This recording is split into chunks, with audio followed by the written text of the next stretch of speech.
Hello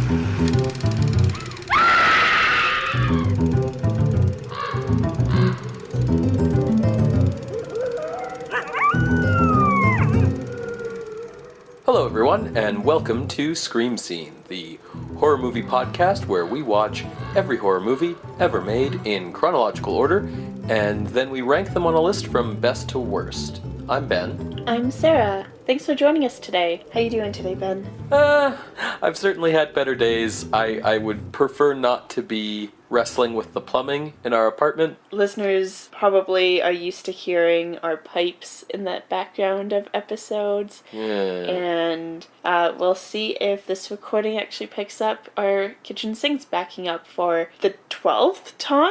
Like, how many times? Jeez. All the time. All the time. Mm-hmm.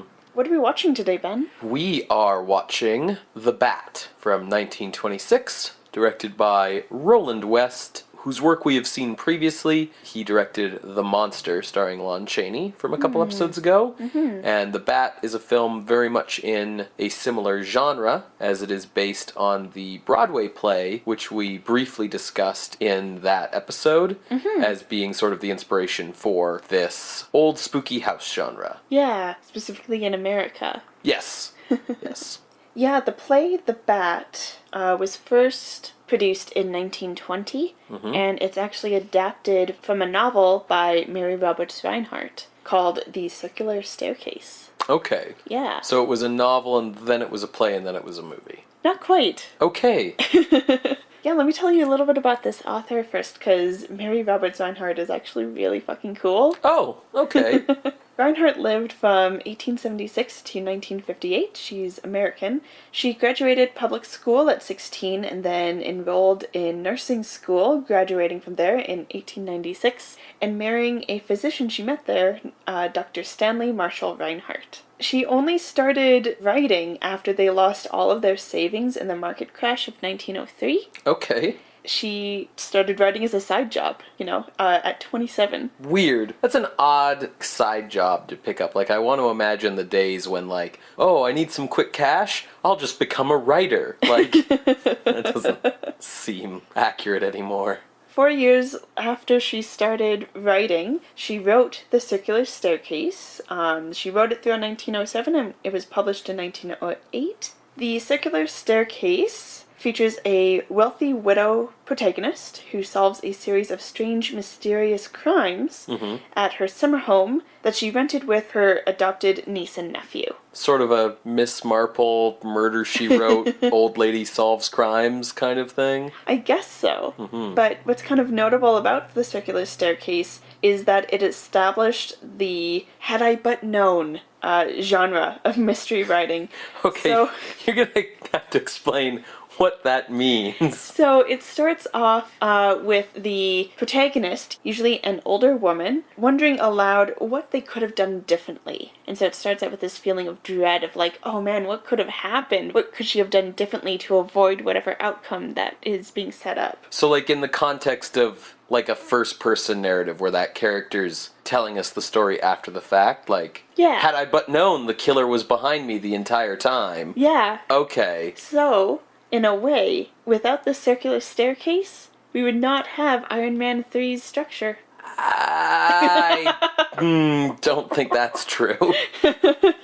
So that's The Circular Staircase, and she wrote a lot. That was kind of the novel that really catapulted her into, I guess we'll say, stardom for an author. Yeah. And she regularly wrote for magazines, in addition to many other highly successful books and plays, including the 1909 play 7 Days that she wrote with Avery Hopwood, who she would later approach to help adapt Circular Staircase into The Bat. Okay.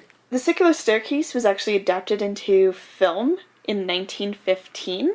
Oh, okay. And she started thinking about adapting the novel into a play in 1917. So it was a novel, and then they made it into a film called The Circular Staircase, and then they adapted it into this play called The Bat? Yeah. Huh. Okay. Interesting. So what happened with the film then? Was it successful, or did Anybody watch it? Presumably some people watched it, so she started thinking about what it would be like to have a play where, like, the mystery solved at the end. Honestly, I assumed you would have more info about the film. So the film version of The Circular Staircase, she sold the film rights to a company for a apparently very small amount of money. She wasn't paid very much for it. And it was released in 1915, received lukewarm reviews. One critic wrote that it followed the novel too closely to be effectively cinematic. Okay. And it is now a lost film. So I wonder if, because that film, for lack of a better word, was a failure, if that's why because she had written plays before, if she had started thinking about how to adapt it to a play and have it deviate enough from the novel in order for it to be successful in that different medium. Sure, and I think, it's probably easier to adapt from a play to film than from novel to film. So it's almost like, if I can make it a play first, then a film version of that play might be more successful. She had started looking to adapt the novel into the play in 1917, but the play didn't get produced until 1920. Okay. So guess what the delay was?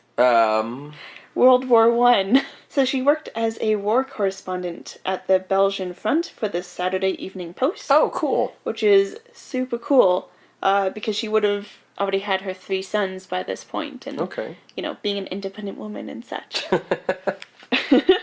Being this war correspondent obviously would slow down her productivity in adapting this, and so she decided to approach Avery Hopwood, who they'd worked previously, to help her complete the adaptation while she was away in Europe. Okay. Avery was like, yeah, that's a cool idea, but didn't want to start working on it until Rinehart came back, and together they completed the adaptation in 1920. So the reason that they changed the name was because the rights were still to the 1915 film. Oh, okay. Yeah, so with the legal disputes over the name, they decided to change the play's name to The Bat. They did have to change characters' names and a bit of the plot as well. Just, you have to do that. By and large, The Bat is pretty much The Circular Staircase. Okay. So The Bat, first produced in 1920, features a wealthy spinster having guests at her summer home, which is rumored to be haunted, and they are stalked by a bat-like creature. Okay. Later turns out to be a guy in a mask. Yeah. The Bat was hugely successful. They had 867 performances on Broadway. Wow. They had 6 separate road companies touring the US after it ended. Damn. And in 1922, it also opened in London, where it ran for 327 performances. Gosh. It was revived twice on Broadway in later years, and it even had a 1926 novelization, which is hilarious. The novel based on the play based on the novel. Exactly. Uh-huh. And of course, had 3 film adaptations. Yes. The Bat, not including the 1915 adaptation of the novel. Yes. And just to kind of remind people from the monster episode, The Bat, it fits in this horror comedy genre. It's described as a comedy thriller play, and it has a specific comic relief character. But it still fits within the horror genre. So, Mary Roberts Rinehart continued to have an amazing life. In 1929, she helped her sons establish a publishing house called Farrar and Rinehart. It's now currently known as Rinehart and Company. She helped establish the idea of the butler did it. Okay. With her 1930 novel, The Door. The phrase isn't in the novel, but the butler commits the crime. Gotcha, and yeah. subsequently, establishes that trope. Okay. Interesting. Yeah. She later survived breast cancer through a radical mastectomy. Okay. And she openly discussed and wrote about it in the 1947 issue of Ladies' Home Journal. Okay. And that's during a time where you do not discuss such things, especially womanly health things. This article, titled I Had Cancer, she encouraged women to do self-breast exams.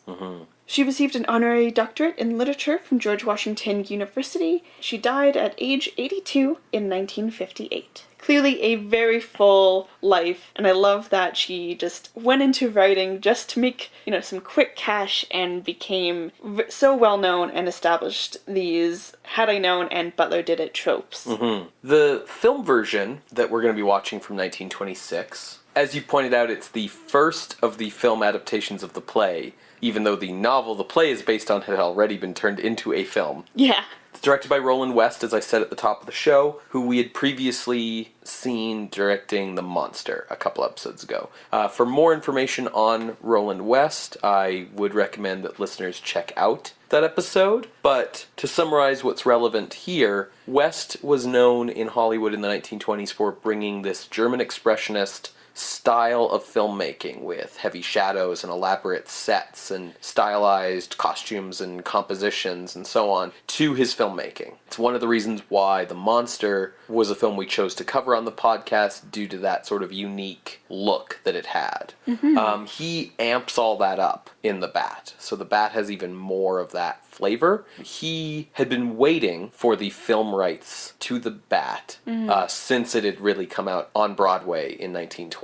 In fact, he had basically made The Monster as a practice film while he was waiting for the rights to The Bat to clear up, which is sort of funny because The Monster itself was based on a play that had come out after The Bat as a kind of cash-in on The Bat's popularity. Yeah. In The Bat, he continues to experiment with style and technique and pushing those German expressionist elements that he had used in The Monster. And he became very famous for these stylistic elements. It made him one of the top directors in Hollywood in the 1920s, and when he received a lot of critical acclaim for these stylistic touches, he claimed to have invented them himself when he had in fact appropriated them from German cinema. For other shitty things about West, again, you can take a look at our Monster episode. Oh boy. The film was a big hit, both commercially and critically.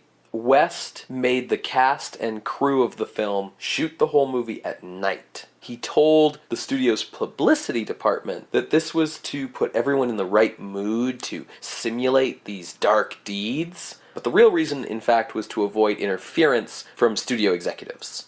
It's much harder for the boss to, stop in at the set and give you notes and tell you what to do when he's asleep. Yeah. Did they film it in a studio? Yeah. Or was it on location? No, these are on sets, this film. West was very interested in having sets and controlling composition and experimenting with camera and lighting. He was more interested in the technical aspects of filmmaking than the storytelling. He is reputed to have spent most of his time and energy on the film, on the lighting, the composition, the sets, the mood, and the atmosphere, and to have essentially left his actors to their own devices. According to some accounts, basically he would call action and then immediately just turn to the director of photography and begin planning the next camera setups until it was time to call cut. I guess it's silent, right? So you don't need to call quiet on set. No, so you can just talk through the whole shot. But yeah, he didn't care what his actors were doing once the lights were set up and the framing was established and the camera move was practiced and, he knew what it was going to look like. Didn't really care what the actors did once he called action. The film's cinematographer, with whom West worked very closely to establish its look, was a man named Arthur Edison. And he had been working as a cinematographer since 1911 and was one of the founding members of the American Society of Cinematographers in 1919. Before this, he had shot a lot of big films like Three Musketeers, Robin Hood, and Thief of Baghdad, all of which were adventure films starring Douglas Fairbanks.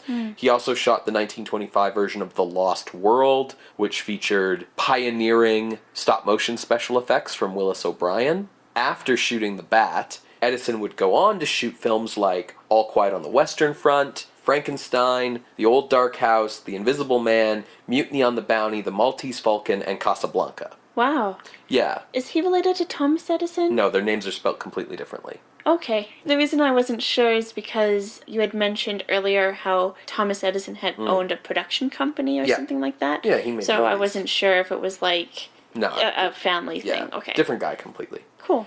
Yeah, Arthur Edison was considered to be a master craftsman in Hollywood cinematography. So while West and Edison were working on the look of the film and ignoring the actors, The Bat has a very large cast. There's a lot of characters and actors in this film. That always bodes well. It's largely because the film is structured as like a mystery about who is the Bat. And so because of that, the movie has a ton of ancillary characters so that there's all these people going around doing all kinds of things so that you can never guess like who the Bat is going to turn out to be, right? Yeah. One of the film's stars, Jack Pickford, who was the younger brother of Canadian actress Mary Pickford, who was basically one of Hollywood's biggest stars from 1911 to 1933. Mary Pickford was a big deal. Yeah. Jack was not the actor that Mary was in terms of talent. Despite being promoted by publicity departments as the boy next door, while his sister was promoted as America's sweetheart, Yeah. Jack's private life consisted largely of drinking, partying, drug abuse, and womanizing. His career was largely the result of riding on his sister's coattails. His life is filled with a lot of sleazy and questionable incidents and episodes from his 3 different marriages, which ended in, if I have the order right, I believe it's death, divorce. Anyways, we don't really have time to go into the myriad details of his life, but listeners can maybe look them up on their own if they're curious. Suffice to say that his career was on the downslope by the time this film was made. He's most likely in the movie just because of the studio that was producing it. The Bat was produced by United Artists. If listeners aren't familiar with United Artists, it's a studio that was founded in 1919 by D.W. Griffith, Charlie Chaplin, Mary Pickford, and her husband Douglas Fairbanks as a way for them to control their own content. Okay. Like the Image Comics of its day. Yeah, exactly. They were tired of movie studios controlling them and their work under contract, so they joined together to create their own studio to produce their own work. Now, because it was basically just a studio made to produce the work of these 4 people, it tended to produce less than the major studios. It averaged only about 5 films a year. Makes sense. That seems like a lot of movies maybe to us now per year, but like as we've talked about, like movie studios just cranked this stuff out back in the day, right? So 5 films a year is not much. Mm-hmm. Now these films tended to get a high level of critical and commercial success, especially Douglas Fairbanks's adventure films, Mask of Zorro, Thief of Baghdad. But because United Artists was just a production studio, they didn't have a theater chain, and because they were making only 5 movies a year for just these 4 people, even with their critical and commercial success, they started to kind of run into financial trouble. So by 1924, the shareholders of United Artists, the 4 main people, invited a producer named Joseph Schenck to come in and run the company and bring new talent to the company and start producing more films and more kinds of films with different people. One of the people that Schenck brought in was his brother-in-law, Buster Keaton. Yeah. As well as independent producer Samuel Goldwyn, who had bailed from Metro-Goldwyn-Mayer after Metro had bought his company, Goldwyn Pictures. And then the other independent producer they brought in was this young maverick who had made money from his father's tools company named Howard Hughes. That's a big deal. The Bat was one of these, expanded types of movies where they were trying to make more movies than they had in the past, coming out in 1926, a couple of years after Schenck took over. But I suspect that even though Jack Pickford's career was on the downslope, the reason he's in this movie is his sister's still one of the owners of the company, right? Yeah. So one of the effects of The Bat being such a success when it came out as a film is, as you mentioned earlier, it had a few remakes. Mm-hmm. Significantly, the second movie version of The Bat, which came out in 1930, called The Bat Whispers, is also directed by Roland West. It's just basically they remade it in sound. Both this original The Bat from 1926 and The Bat Whispers contain elements that comic book artist Bob Kane credited for the visual look of the character Batman. Wait, so the sound version is called The Bat Whispers? Yes. That is great. Yeah. Whoever made that decision gets the Cerevo stamp of approval. So how can people watch the movie along with us? Is it in the public domain? Yes, it is in the public domain. Despite being such a large success in its day, The Bat has really not seen a lot of respect on home video.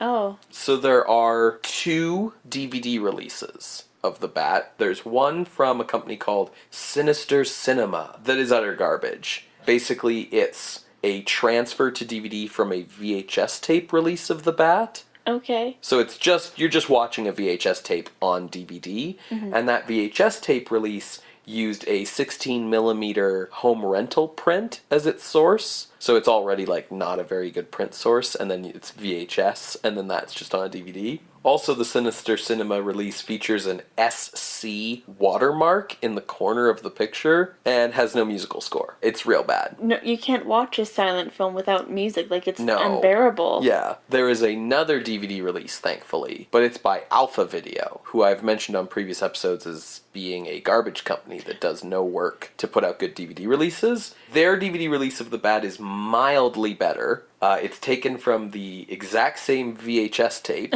but it doesn't have the watermark, and it actually has some music included, so that's something. Okay. So that's the version that I'm going to be linking to on our YouTube playlist, and the version we'll be watching today. So if people would like to see this playlist that we're talking about, you can go to our website, screamscenepodcast.tumblr.com. For now, you're going to hear a brief musical interlude, and we will be back after the intermission and discuss the film. See you on the other side, everybody.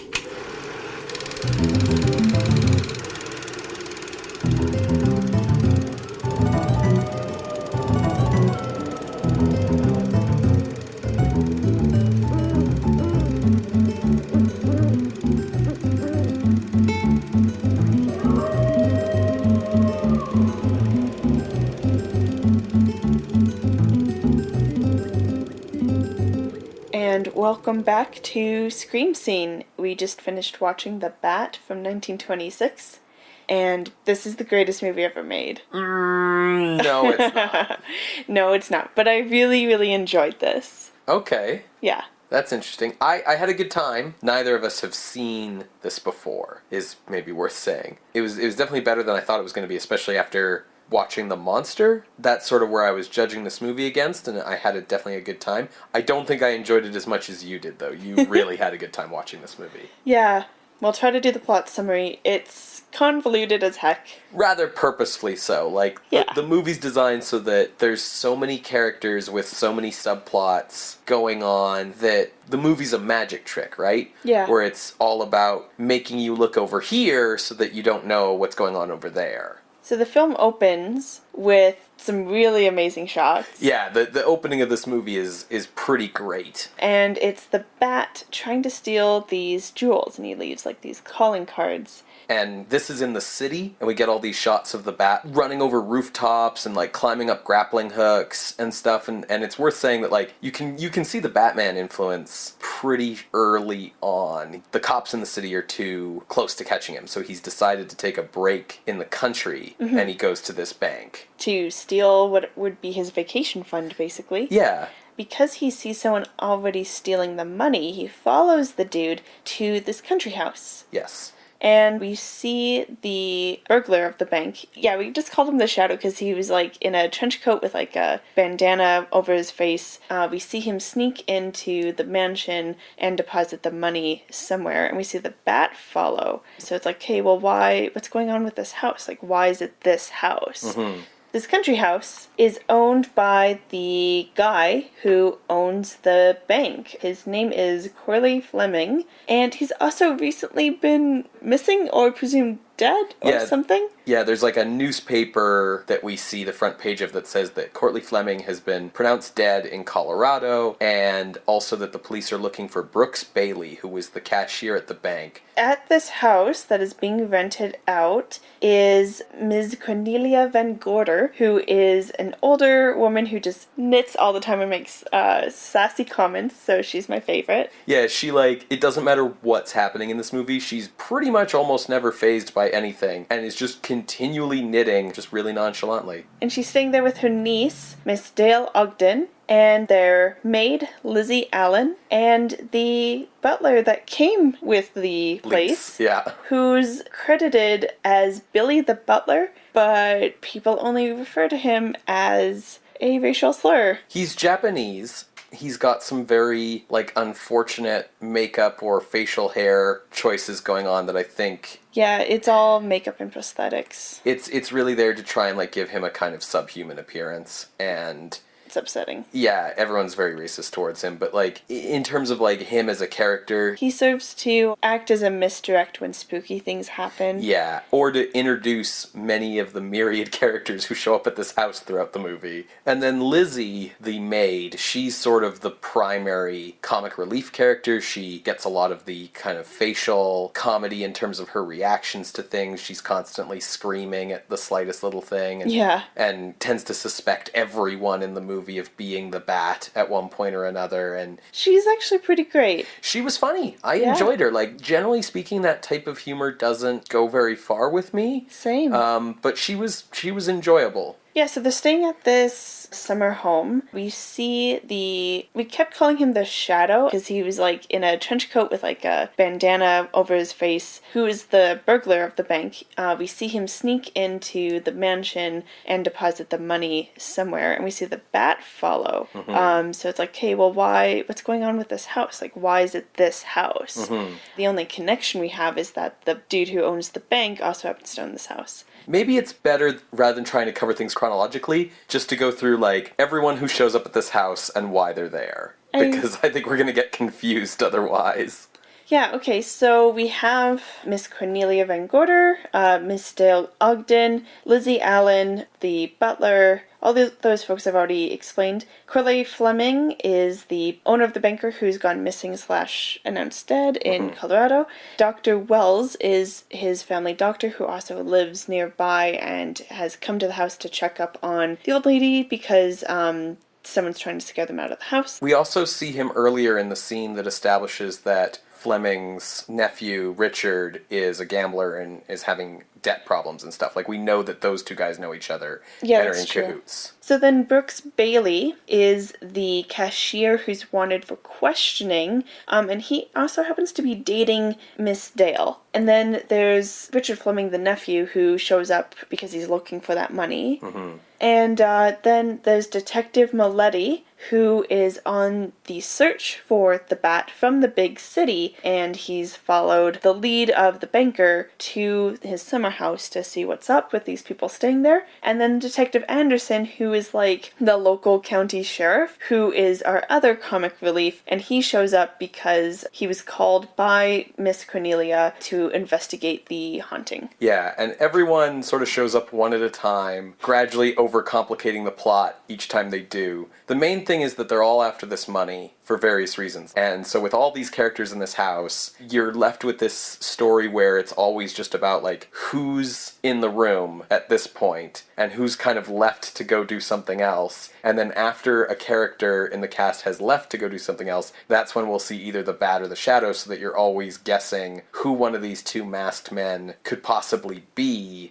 as various shenanigans happen throughout the house. Yeah, and the last character who I didn't really mention is this guy. He shows up and he has no identification and he's beat up, so he can't say who he is and can't really remember. But he shows up maybe halfway through as kind of another misdirect. What I really like about this movie is it opens with a title card saying, hey, don't spoil this for anyone if you've already seen it. It's like a warning to the audience about to see this movie not to go and tell anyone who the Bat is. And you guys don't get that luxury because we have to discuss it. And this movie's a bajillion years old, and, you're past the musical interlude. It's spoiler time.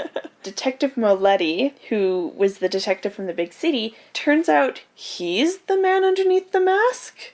He's the Bat. Actually, maybe I'll back up. Yeah, I feel like we need to do these revelations in order rather than jumping to the end and then backtracking. So, throughout running around the house and spooks happening and all that, we discovered that the man who kept calling the Shadow is actually Crowley Fleming, the dude who owns the bank. Yes. He faked his death thanks to the help of Dr. Wells, his friend, and then stole money from the bank with a motive of, I don't really know. Yeah, they don't really establish that, but they do establish that he was going to split the money with Dr. Wells. So I guess they're just shitty people. So that's the Shadow. The Bat. Sorry, were you going to say something? I was going to say that some people don't make it out of this movie alive. That's very true. Poor Richard Fleming. Gets shot by the Shadow. I mean, when we say this guy is the Shadow, like, he's got the fedora and the handkerchief and the black trench coat and the gun, and it's worth saying that everyone in this movie has a gun. Every single character. It is a requirement of being a character in this movie to have a gun. Detective Anderson has 2. Yeah. That are massive. And then when we get to revealing the Bat, as soon as you take off the mask, it's Detective Moletti. Yes. The detective from the big city. Except, as the beat-up unknown guy explains, he's actually the detective who got beat up by the Bat before he got there. The Bat took the detective's identification so that he could sneak into the house and try to find things out that way. Mm-hmm. That's the end. Yeah. It's really well constructed. Every little, like, nugget that's, like, put out throughout the film comes back to play. From, like, the bear trap that the maid puts out, which is how they as a joke, and that's how they capture him at the end. Yeah. To the old lady, I should be more respectful of my favorite character, Ms. Cornelia, like, shooting at the maid's feet as a joke because she's kind of a bee. That gun missing a bullet is what leads Detective Moletti to think that Dale shot Richard or something like that. Like, yeah, the movie's very well structured in that way. It's tough to, like, do a plot summary because pretty much everything between everybody shows up at the house and they find the Bat is a lot of this kind of running around and going back and forth between rooms and little things here and there and twists of fate and all kinds of business and gags. Yeah. But it's worth saying that, you know, unlike in The Monster, all those gags contribute. Exactly. So they all kind of, you know, you see the Bat set up a trap for people, and then it's like 20 minutes later that he uses the trap and stuff like that. So everything comes together and is a lot tighter. This movie's funnier than The Monster. Oh, definitely. To me, it's better shot than The Monster. 100%. It's more effectively thrilling than The Monster. The balance between the laughs and the thrills are handled a lot better, where the humor I actually found genuinely funny, and the thrills were genuinely thrilling, and the pacing was much better, so I think that really helps everything.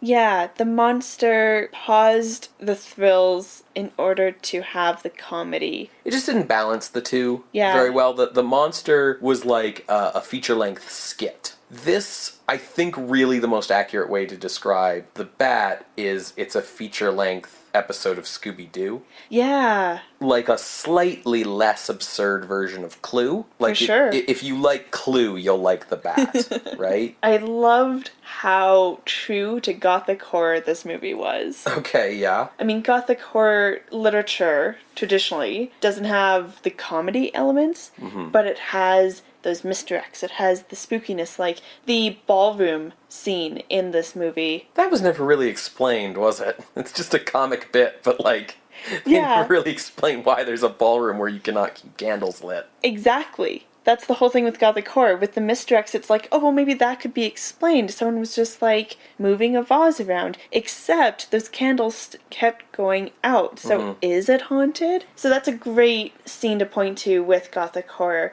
Like you said, the comedy really served to support the scariness, the spookiness. It sometimes felt like Roland West was making, like, a different movie than the one the cast was making. Okay. In the sense that his filmmaking is so moody, you know, and he's got this amazing use of light and shadow through the movie that he's stolen 100% from German Expressionism, but, like, and these cavernous sets and these amazing shots, like some of the compositions and the shot work in this movie is really incredible. And then the cast are making this, like, absurd like, inane comedy, right? Yeah. But that being said, I think that the contrast between, like, his moodiness and their antics ends up actually working in the movie's favor, because then when the threatening stuff happens, you know, when the bat shows up to threaten someone or someone gets a gun pointed at them or whatever, it actually has some weight to it. Definitely. Like, that's often one of my problems with comedies that mix in with other genres, like horror comedies, for example, is that the things that are supposed to have some threat and some menace end up falling flat because everything's a joke. Mm-hmm. And this movie does a really good job of, you know, when it's time to be menacing and when it's time to be exciting and thrilling, it hits the thrills, but when it's time to be funny, it hits the jokes, and like you said, they support each other. What is kind of interesting is, looking back, everything actually works with the twists. Yeah. Because remember when Milady first is like, oh, are those the blueprints to the secret room? Or I wonder where the secret room would be? And Yeah, I was no like, one's mentioned how would it. he know what, like, that there's a secret room? Mm-hmm. And we joked that maybe there was a title card missing. But then there was also the point when Milady went to the garage because of, like, hearing someone moaning, and then, like, that's never followed up. Mm-hmm. Like, all of that contributes to Milady being the bat. Yeah, and we were able to guess that Courtney Fleming was going to be the Shadow pretty early on from other clues throughout the movie as well. So, Yeah. like, the thing is that, like, the reveals are surprising, but they aren't out of nowhere, and when the story has to explain what's going on, it does a better job of it. You know, not like in The Monster, where when we finally learn what's going on, it's a big bag of what the fuck was that, right? Yeah. I love how Ms. Cornelia is just, like, on it. Like, just, I said that I saw the bat over there, so the detectives would go over there because here's what's going on. Something's fishy going on, and she takes charge, and, like... Yeah, she's great. She's Yeah. definitely great. Like, she's definitely, you know, she fits into that Miss Marple mold. You could quite easily see, like, Angela Lansbury playing her in, like, a modern That would be version of this, amazing. right? It feels to me like I really loved what Roland West kind of brought to this movie in terms of his stylizations. They add, to me, a lot of value to kind of spice up a story that if you shot it in a more flat, normal kind of way, I think would end up becoming too absurd with so many characters, and they're all so ridiculous, and we're going here, and now we're going there, and we're running here and there and everywhere, and because he's able to find a way to shoot it in a way that every shot is so interesting to look at, it keeps the energy up and the excitement up, and it keeps you invested in the story. Like, so much of this movie is people running up and down staircases, and that could be so boring if you didn't shoot it well. Confusing if you didn't shoot it well. Yeah. Like, every part of this movie, it felt like a natural, like, it made sense when a character went this way or that way. It wasn't like the tropey horror movies where the blonde just wanders off or something. It does a really good job of justifying the movements of the characters. This feels like damning with faint praise, but I was surprised at how not tedious I found this movie. Yeah, well, especially coming from The Monster. Well, and even just with the plot setup and in the early moments of the film when all these characters keep coming to the mansion, it's like, now there's this guy and this guy and this guy and this guy, and here's why they want the money and stuff, and I was just kind of sitting there going like, oh, this is gonna get tedious. I'm gonna get sick of this shit. But once everybody's kind of gathered together, the story kicks into high gear, and he always keeps the movie moving in a way that each thing that happens is sort of new and different. There's so many moments where I thought this movie was at its climax, and then it keeps going. Yeah, but it didn't feel like... It didn't wear out its welcome. Yeah, that's a good way to put it. I also just like how all of the spooks were coming from inside the house. There's a lot of shots in this movie that are, you know, a character up against with their back to a door or a window, and then, like, that door or window slowly opening and a hand kind of reaching out. Oh, I fucking love that gag. I love it so much. I know you do. The thing that makes this movie worth seeing, I think, is the fact that Roland West's style for the film makes it, like, just weird enough. Mm-hmm. Because, like, you know, you've got this kind of mystery in a big mansion, who's the killer, where's the money kind of plot. And I don't know if I would be as into this if I was seeing it on stage. For sure. In a Broadway show. because, like, there's so many cool things that West does with his lighting. Like, there's a scene where Dr. Wells is creeping up on Detective Maletti, and this house is huge. We cannot stress how big this house is enough. I mean, it's all sets, but, like, Maletti's, like, 3 giant cavernous living rooms back from Maletti, and Maletti's in foreground, like, sitting at a desk. And every time the doctor gets closer and moves through a room, he, like, turns off the light in that room so that it's all just pitch black by the time he's right behind him. Yeah. Or there's another scene where West does the, like, German expressionist Nosferatu shot of, like, the bat's shadow just on a wall. The bat shadow reaches over and, like, closes a door. That doesn't make any sense at all. Like, there's, like, the bat's just some guy in a suit. Like, he's not supernatural. There's nothing like that in the movie. But in terms of the stylistics of the movie lets his shadow close a door instead of him doing it. All the mood setting and misdirects, but it's also still like, but is it supernatural? Gothic horror. Yeah, there's, you know, everything's explained at the end except for all the things that aren't explained. Yeah. Speaking of stylistic things that don't make any sense, there's a famous moment in this movie where you're like, oh, hey, it's the bat signal. All the characters are in the living room, one of the living rooms, and they're all just gathered together, and the lights have gone out in the house, and they're all, like, huddled up against one another, and all of a sudden a spotlight shines through the window with a bat logo on it, and you're like, oh shit, it's the bat signal. And this spotlight, it's a big flashlight with a bat on it, and it moves across the room all the way around them, like 360 degrees, and you're like, if a light's coming from the window outside the house, like, it can't move in a circle around them. That doesn't make any sense. But then they, like, go to the door because someone knocks at it, and they open the door, and the bat logo shines through the door, and they're like, oh my god, it's the bat. And it turns out it's, like, the doctor, and it's like there was a moth on the headlight of his car. Yeah. And it's like, that doesn't make any sense. That doesn't so explain great. anything. That's ridiculous. It's so awesome. I love it so much. I want to talk a little bit about the look of the bat. The creepiness of it? So he acts a lot like Batman. He's got, like, a utility belt with, like, a grappling hook and, like,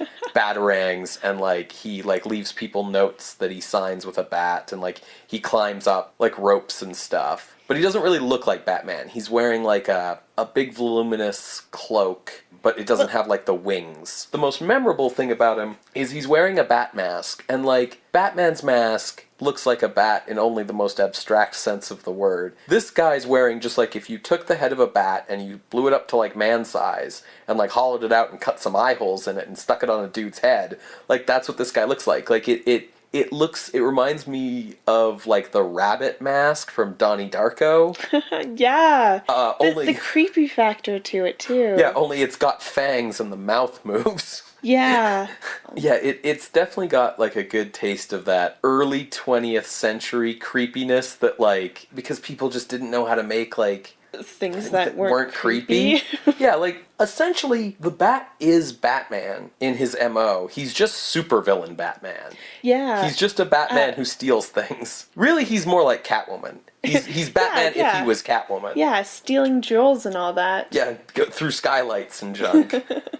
The performances were pretty good. Nobody's, like, walking home with an Oscar out of this movie. The funny characters were funny, and the mysterious characters were mysterious. And the thing about this movie is there's a lot of characters, if you look at them in isolation, you'll go like, oh, we didn't really need that guy, because there's so many extraneous people in this movie. But what makes it work is all of them together, providing the right amount of confusion. Yeah. I'm gonna throw out, like, a weird opinion. Okay. I feel like, you know, we're saying the fact that we felt like the comic relief didn't wear out its welcome because it didn't push things too far to that point where you're, like, sick of the joke or tired of the joke or offended. I feel like the reason that doesn't happen is because there's too many characters, right? Like, if there was just, say, Dale and Miss Cornelia and Bill the butler, there'd be way more racism. Or if it was just, like, Dale and Miss Cornelia and Detective Anderson, there'd be way more, oh, what an idiot he is, jokes. But because there's, like, 50 characters, we can maybe only really tell each character's joke, like, once or twice, so they never really quite go to that place where you're like, yeah, I get it. Do you have anything else to say about the movie? Because I have a question for you. Okay. Clearly, we agree that this movie's well made, and that it balances the comedy and horror, but how much do we hold comedy against its status as a horror film? So, Like, do we at all? Should we? Yeah, I definitely, the next thing I want to talk about is definitely this idea of, like, what genre is this movie? Mm-hmm. If you go back to our episode on The Monster, we talked about how after we saw that movie, we said, it's definitely a slapstick comedy, but it's got these horror elements, and because they're elements that get expanded on in later movies, it's an important movie to the development of horror as a genre, and blah, blah, blah, blah, blah. Yeah. This movie, it's funnier, it's better. I think it's less of a horror film than The Monster was. Because I don't think this movie's really horror at all. It's got some scary bits, and certainly it's got some spookiness. But I don't think even the bits that are scary or spooky mean it's a horror film any more than scary or spooky bits in a drama would make it a horror film. I think this film's a thriller, and I know that those two genres of thriller and horror sometimes have a very, thin line between them, but if you go back to episode 1, we sort of talk about that distinction. The reason I say this is thriller is for a couple reasons. One is that we have heroes who are out to stop a villain. We've got this villain, the Bat, and we've got detectives and amateur detectives and badass old ladies who are out to stop the Bat. And they stop him. Also, we don't really have the horror scenarios of, this character is screwed, and we can just sit there and watch them be screwed. They're more like the suspenseful scenarios you get from a thriller of being on the edge of your seat going, how are they going to get out of this one? This movie felt almost like a cliffhanger serial, but it's just one movie. It's not 4 hours long. Yeah. And the goals of the scenes that are not comedic, when the movie's not trying to make us laugh, I don't think it's trying to make us afraid either. I think it's more just trying to excite us and thrill us. So I would say that this is a thriller comedy, not a horror comedy. So it's not so much that I feel like I'm holding the comedy against it. I'm just saying the bits that aren't comedy aren't horror either. I think they're more of a thriller. So I disagree. Okay, great. I definitely see where you're coming from. The only way that they stop the Bat is because of the happenstance of this bear trap. Yeah. If the Bat had gotten away, they would have been survivors. People were being killed in the mansion, right? They survived getting through that. Dale almost got killed by the Bat trying to get the safe combination out of her, right? And that scene in particular is, incredibly horrific because the Bat walking in on the camera in a very similar way to Lon Chaney in The Monster, to John Barrymore in Jekyll and Hyde, showing the really grotesque mask, and she's freaking out.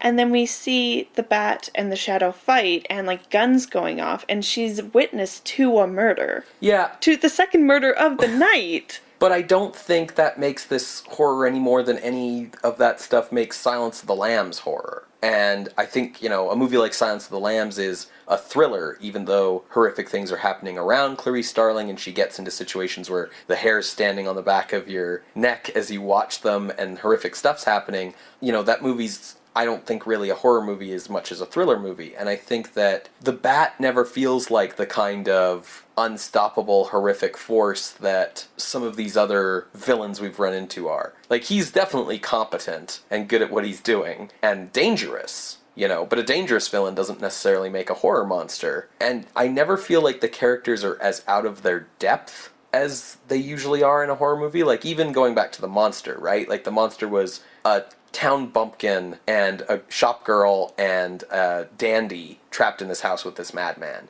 The characters in The Bat feel a little bit more competent and a little bit more capable. And maybe it's the fact that they outnumber the villains. The Monster, the characters were certainly outnumbered. And here we've got 7 good guys and 2 bad guys. But I never quite felt that sense of they're screwed if the Bat gets his way. So much as just if the Bat gets his way, he's going to steal some money and some people have died along the way, but how is that different from a cop movie, right? I didn't really feel the horror in it. I do agree, though. I totally agree with you about that scene with the Bat and Dale, and that's certainly where this movie, reaches up for that horror mood the most strongly. But I don't think you can genre categorize a movie just on one scene. Well, I would argue that it's throughout the entire movie. The aesthetics and mise-en-scène and everything work to support it. Mm-hmm. But let me go to the other scene that we kind of highlighted earlier, where the doctor is creeping up on Dr. Moretti, right? Like, that's impending doom. Mm-hmm. The light coming down and everything, and vicious, like, 3 whacks to the head. Mm-hmm. Like, and I remember feeling very jarred Mm-hmm. by the violence that was there. Mm-hmm. And I don't know if it was just the way it was shot and with, like, a close-up on the doctor's face or what, but, like, to me, that's an example of that fear of, like, all these people and you don't really know who you can trust. Sure. I see what you're saying, and I do agree that this movie has tropes and some elements and some calling cards of a horror film, but all of my narrative analysis brain is saying this isn't horror, or this isn't horror comedy, this is a thriller comedy. That being said, like, I don't dismiss any of the stuff you've said. You're right about that stuff. It doesn't weight as strongly towards genre determination for me as it does for you, because you're looking at, I think, a lot of feeling of, like, mood, and I'm looking at, like, narrative structure, I guess you could say. Yeah. And in the genre determination, I do think, like, either way, it should go on the list. Okay, good. I think the movie belongs on the list, but I just wanted it to be on the record that if we're talking about, you know, the horror versus thriller distinction, I think this leans more towards thriller than it does horror, despite a lot of spookiness. Cool. I think that's a good compromise to come to. Mm-hmm. Because, like, I was thinking about what's scary in this movie. Mm-hmm. Like, Phantom Carriage is at the very top because poverty is the scary thing, right? In this movie, it's a bit of that conspiracy. It's this guy going around killing indiscriminately for, like, a reason that, like, you might not understand. There's so many people with their own intentions. Yeah. But it did kind of ring back to the monster for me. That movie's scary was this crazy dude in the house versus a movie like Phantom Carriage, which has this morality tale to it, or some kind of, like, personified thing scaring people. Yeah, there's no, like, big allegorical fear here. I'll run something by you, though. I do not want to sound like I'm defending the monster over this movie. This is a better movie by far, but if we're talking about this horror versus thriller distinction, the fears in this movie, where the fear is coming from, is similar, right? You're in a house with this crazy person who's dangerous. In the monster, it's his house. You're trapped in there with this guy, and the guy who you're afraid of is the one with all the power in the situation. In The Bat, it's reversed. This is our house, and he's a home invader. And I think that makes, even though The Monster's a sillier and way less effective film, that on paper makes Lon Chaney's character more frightening, because you have less power. The less power you have in a situation, the scarier it is. But at the same time, they're guests in this summer home, right? Mm-hmm. It has all of these secret passages that they have no idea That's about, true. right? That's true. Whereas, like, the Shadow, obviously, because it's actually the dude's house. But even the Bat seems to know where some of these things are, right? Mostly because he's been following the Shadow all night. Yeah, but still, even though these both this film and The Monster have that feeling of, like, yeah, they're here to make money, like, they're being professional about it, whatever, but they're it's to, like, make something entertaining and make money. Clearly, West still came for that creative outlet and is trying to do something. It might not be for thematic reasons, like we've noticed with, like, again, to point to the number 1 on the list, Phantom Carriage, but it's still trying to do something, whereas The Monster was the trial run, like you said earlier in the beginning, but clearly needed to do that trial run in order to get this very amazingly constructed film. I think that the central difference between the two is probably that, like, I mean, I've not seen either the original play of The Monster or The Bat, but looking at these two films and knowing that they're directed by the same guy, I feel like the X factor has to be that The Bat's probably just a better play. Like, the Very source... true, because, like, the Monster play was just a cash in. Yeah. And so I feel like, you know, The Bat, as the original that, you know, inspired all of this, like, he's working with stronger source material this time around. I'm not sold on the idea of The Bat being a very strong contender in the horror genre, but I think it's got enough that we can put it on the list, especially because the monster's on the list. Like, I feel like the monster being on the list opens the list up to having the bat on the list, right? Cool. So let's look at, if you're ready, where we want to put this on the list. Cool. So did you have a range that you were looking at? So I was looking around Student of Prague, which is currently sitting... You laugh because it's so high, but no, hear me out. Okay, so Student of Prague is around number 6. Uh-huh. This is around the highest I would put it. Okay. But I think, honestly, I would put it between Student of Prague and Eerie Tales. Okay. What's the lowest you're willing to go? No, I think it needs to go at least above Genuina. Oh, man. Okay. You were looking lower? Oh, yeah. Not Wolfblood low. No, not Wolfblood low. Oh, God, no. Hear me out. Okay. I enjoyed The Bat. It was a good time. I didn't enjoy it as much as you. You enjoyed it quite a bit, but I did enjoy it. But it's got that comedy. It's not really much of a horror film. I think it's even less of a horror film than you think it is. You know, where I think it's this thriller. If I was ranking the all-time best horror movies, like, I'm not going to put it very high because this isn't, you know, as we've said a few times, like, the list isn't best movie, it's best horror movie. I look at where you're seeing it on the list, and, like, I can't say that this movie, to me, is a better horror film than Eerie Tales, or Genuina, or Sealed Room, or even that original Frankenstein. I do think it's better than The Monster. I think just on its quality level, where I'm looking on the list, quite a bit lower than you, but I think this is still pretty high for what it is.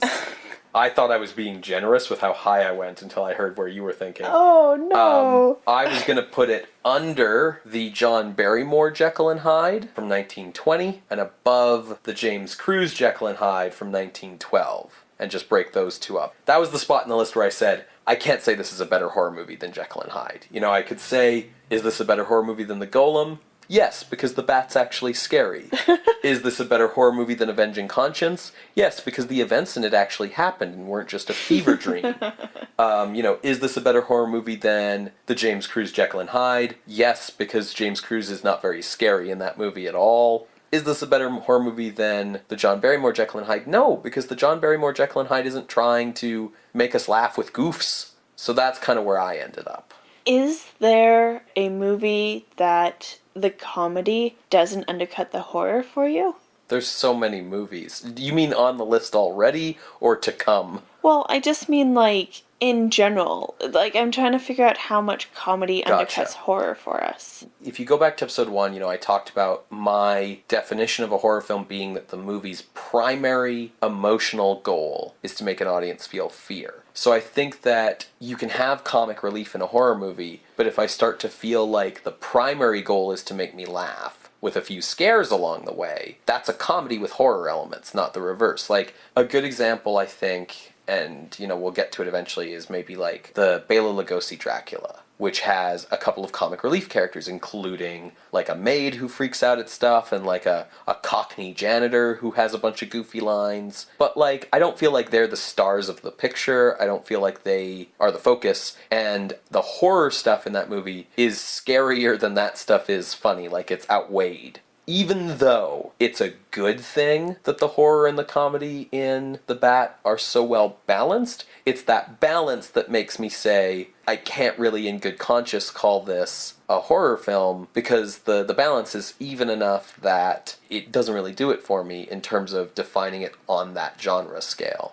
The Bat needed to be scarier. Just throwing this out there, but like, let's say if everyone was locked in the house somehow, and the Bat was more of a serial killer figure who was, you know, killing them off one by one for some reason, then that's horror, rather than just like, you happen to be in this house with this guy, he's after some money that's hidden there somewhere, if you really wanted to, you could just leave until he got the money and left, and then go back to enjoy your vacation, you know? But I mean, like, he burns that giant garage down. Sure. Right? Like, so at what point will he stop to get that money? Right? Like, he's clearly going to go to great lengths. Sure, so just leave and let him have it. Like, that's what I'm saying. Like, I'm not undercutting what's in the movie. I'm just saying the movie didn't quite go far enough to me for me to really feel horrified by the Bat. So that's why I ended up in that place, was I was like, this is not scarier than Jekyll and Hyde, because Jekyll and Hyde was serious in its intentions. And I mean, there's a few films under this spot on the list that were serious too, but The Bat's a good enough movie that it pushes that high. But that sort of was the high spot that I was looking for. Is there a spot where maybe we can maybe compromise? Well, what's above the Barrymore Jekyll and Hyde? So the next film up is the Thomas Edison Frankenstein short that had that weird Fight Club ending and the monster being assembled in reverse motion. Above that is D.W. Griffith's The Sealed Room, where we had to sit and watch people suffocate, and then Genuina and Avery Tales, and then Student of Prague, and that's about where you were thinking. You know, I think back to Eerie Tales, and it's got that kind of goofy final segment, but like that first segment with the plague, and then like the next one after that with the hand and stuff, like, yeah, you know, those were quite scary. Genuina's a mess, but like, it's trying. Yeah. What would you say to Around the Sealed Room? It's tough for me because that scene in the sealed room of having to watch those people suffocate, like, still really gets to me. Other than that, you know, we keep looking at this list and going, how is the sealed room this high? Yeah. And then with the Bat, it's so hard to judge too, because I think Sealed Room's the highest short film. It is, yeah. On the list, it's just managed to, like, survive this long all the way from episode 1. And the Bat's this big, long film. You know, and earlier I was saying to you, like, I don't think the one or two scenes that are really horror balance out the rest of the film that isn't for me. But then if I'm comparing it to Sealed Room, which is a movie that's 2 scenes long, and one's horror and one's romance, like, does the amount of horror in the Bat balance out now? Like, I could be talked into higher than the Sealed Room, just because the Bat's a feature film, and therefore, like, by a stopwatch test, has more horror in it than Sealed Room, if not by a percentage test. But I don't think I can put it higher than Genuina, even though totally agree that The Bat is a better made film than Genuina, which is a mess. Genuina is trying to be a horror film, and The Bat is really more just trying to, like, thrill an audience with a few thrills and a few laughs so that, you know, you come out of the theater feeling a bit more alive and having eaten some more popcorn. Why is the Barrymore Jekyll and Hyde so low?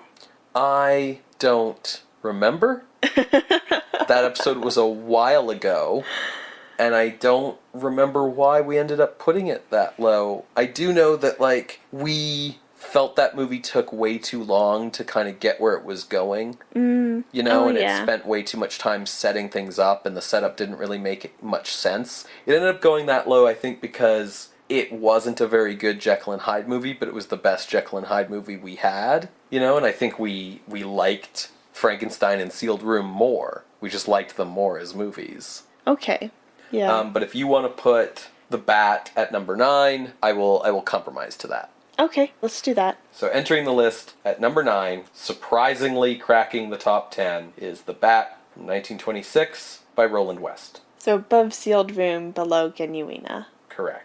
Yeah, I really recommend people check this movie out because it is a fun time. I really did enjoy this. Mm-hmm. If you want to see the version we saw, you can go to our website, screamscenepodcast.tumblr.com. You can find the YouTube playlist there. You can also find the list where all of these movies are listed. And you can also, you know, if you're up for it, submit an appeal through our Ask box there. If you don't want to look at Tumblr, you can also email us at screamscenepodcast@gmail.com or just find us on Twitter @_screamscene. We update every Wednesday on SoundCloud and on iTunes, and it'd be great if you could leave us a review or comment. Reviews on iTunes are how other folks can find the show, so please review us and help spread the good word.